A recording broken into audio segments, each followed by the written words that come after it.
Une analyse mathématique du voyage des Israélites de l'Égypte à la Palestine.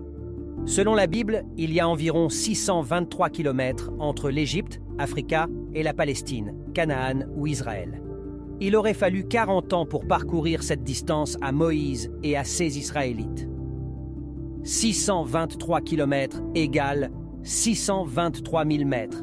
40 ans équivalent à 40 fois 365 jours, soit 14 600 jours. 623 000 mètres divisé par 14 600 jours donne 42,67 mètres par jour, soit 1,78 mètres par heure. Ce qui signifie que Moïse et ses Israélites auraient marché seulement 1,78 mètres par heure ou 43 mètres par jour. Cela semble très lent, comparé à la vitesse moyenne de marche d'un humain qui est de 5 km par heure. Notre frère Usain Bolt court 100 mètres en moins de 10 secondes. Comment expliquer cette disparité? Est-ce que la Bible est un récit historique fiable ou une allégorie symbolique? Est-ce que le christianisme est une religion authentique ou une adaptation européenne du judaïsme?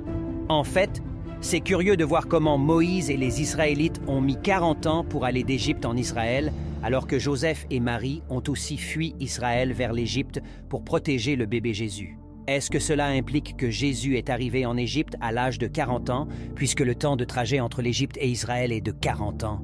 Réveillez-vous, s'il vous plaît. Vous avez été endormis trop longtemps. Toutes les religions abrahamiques, christianisme, islam et judaïsme, sont des constructions humaines qui ont été élaborées pour imposer l'idéologie et la domination eurasienne aux peuples originels de l'univers. Peuples noirs.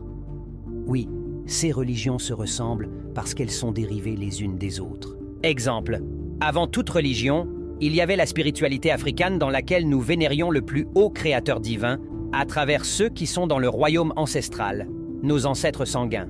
Les Eurasiens ont ensuite copié, déformé et modifié des parties de la spiritualité africaine en judaïsme. Ils ont aussi inventé de nouveaux personnages pour représenter leur race.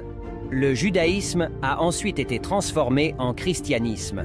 Et puis les Arabes ont transformé le christianisme en islam en incorporant leurs propres personnages arabes. Réveillez les gens originels de la fiction religieuse européenne arabe.